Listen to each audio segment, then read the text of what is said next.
We live in a world full of stimulation. Our days are filled with screens, noise, information, and restless mindsets. We are always reacting, always reaching for something. And yet, despite all our knowledge, many of us feel anxious, heavy, or lost. Even when life seems full, something inside feels incomplete. We live in an age of restless minds. From the moment we wake up, our attention is pulled in every direction. There are messages to check, headlines to read, tasks to finish, and an invisible pressure to always become better, and keep on chasing the rat race. We scroll through feeds, listen to podcasts, read self-help books, try new habits, follow neo-spiritual gymnastics, and still, something inside us feels unsettled. It is as if the more we learn, the more we ache. Even with all the knowledge and tools we have, many of us carry a quiet heaviness. A sense that we are not at peace with ourselves. We try to calm the mind through logic, advice, and forcing it into silence. But the more we try to fix it, the more it slips away. Like trying to calm the surface of a pond by slapping it by our hands. The more we touch it, the more it ripples. And somewhere, a deeper question begins to arise. Not, how do I fix this mind, but, what is the mind? And who is watching it? That question takes us beyond ordinary therapy or analysis. It leads us to a deeper inquiry. Because for thousands of years, there have been two very different ways of understanding the mind. In the West, the mind is usually studied from the outside. Psychology looks at thought and behavior. It examines the brain and nervous system. It tries to organize emotion into patterns and charts. Although the early Greek philosophy starts with, know thyself, the heavy influence of Aristotle led Western mind to examine mind through analysis. When Descartes said, I think, therefore I am, thinking replaced being. Later, thinkers like Locke and Hume said the mind was shaped only by experience, claiming that reason is fictional product of the Greek mind.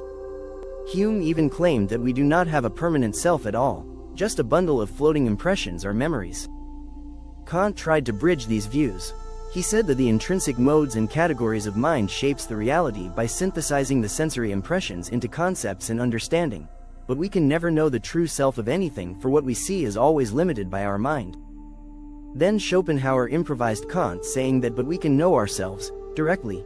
That is one thing in itself, which is never covered from us, and introduced the idea of blind will, a deep unconscious force. Freud read Schopenhauer, Nietzsche and Darwin and developed the model of the unconscious mind, divided into conscious, subconscious, and hidden drives. Jung went deeper than that and disclosed the collective consciousness, analyzing symbols and archetypes common to mankind. Modern science, which assumes matter as the ultimate truth, treats the brain like a machine and focuses on understanding consciousness through its symptoms and behaviors. Except few unconventional scientists, neuroscientists largely focus on investigating the neural correlative of human behaviors and mental schema. Nevertheless, studies focusing on psychedelics and mystic experiences have awakened the hard problem of consciousness. As a result, an increasing number of scientists are working on the hypothesis that consciousness might be the foundation of reality.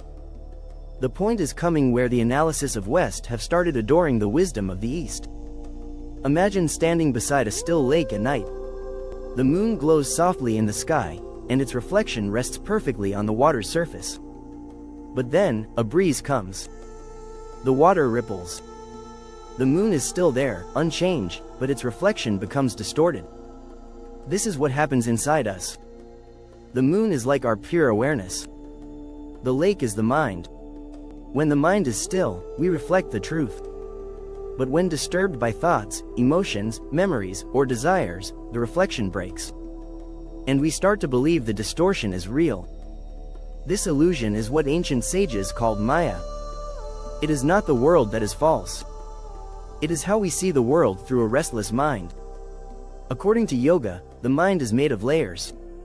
There is chitta, the deep storehouse of impressions, a reservoir of mind stuff, which when disturbed by any external or internal stimuli, gives rise to thoughts, emotions, imaginations, fantasies and desires.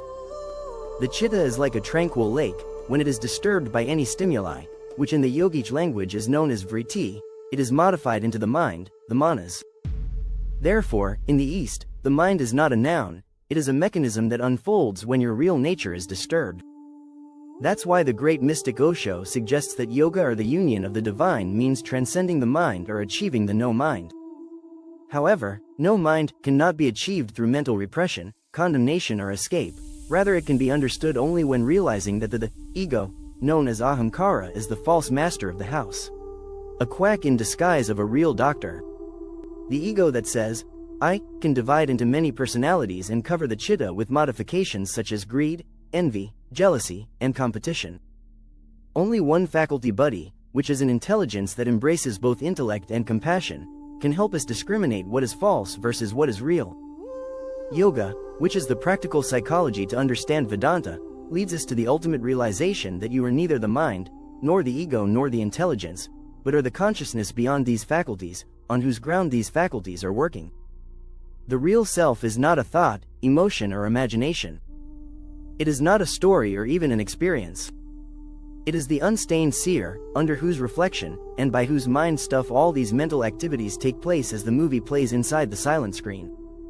It is the awareness that never moves, even when everything else does. It is not something you have to create. It is already there. It is like the sun. The mind, like the moon, only shines because it reflects the light of the sun. Therefore, it's not by adding new knowledge that you will perceive your awareness, but by understanding the mechanism of mind, you can reflect on who you truly are.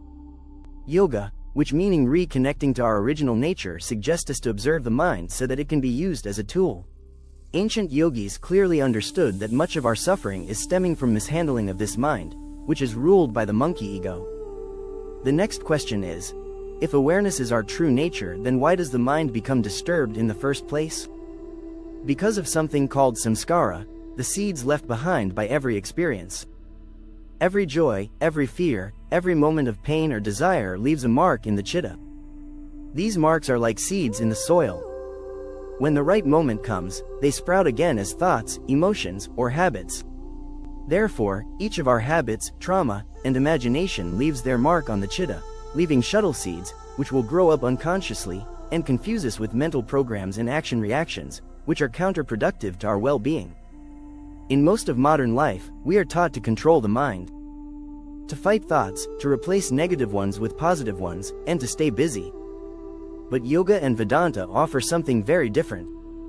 They do not ask us to control the mind. They ask us to watch it.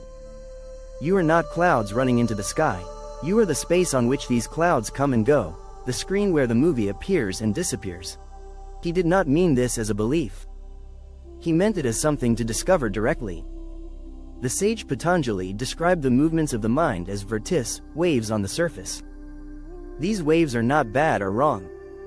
They are just not the real you. There are the modifications of chitta, which clouds it, making the reflection of consciousness impossible to occur.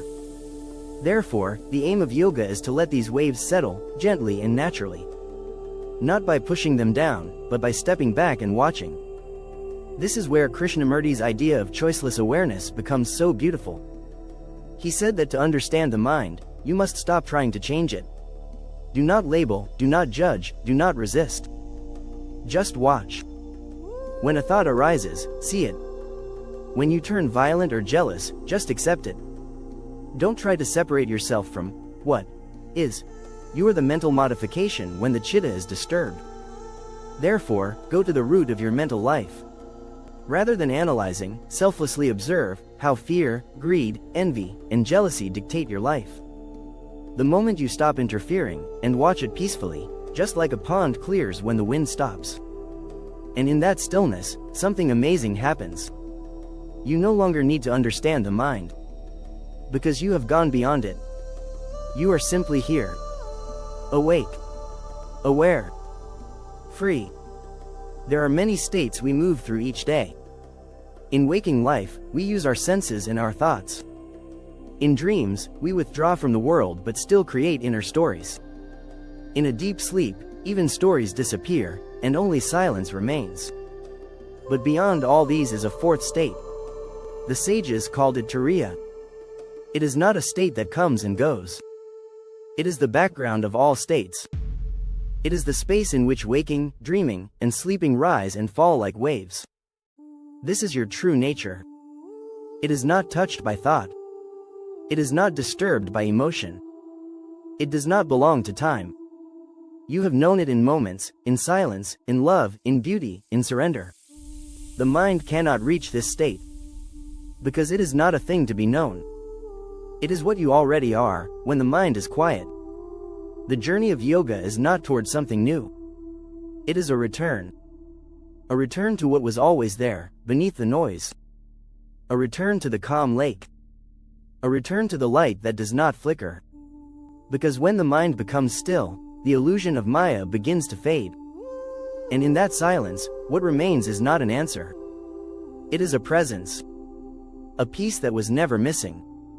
Your true nature is Sat Chit Ananda, existence, consciousness, bliss. Thank you for listening. Like, subscribe, and share this with someone who might need a quiet reminder.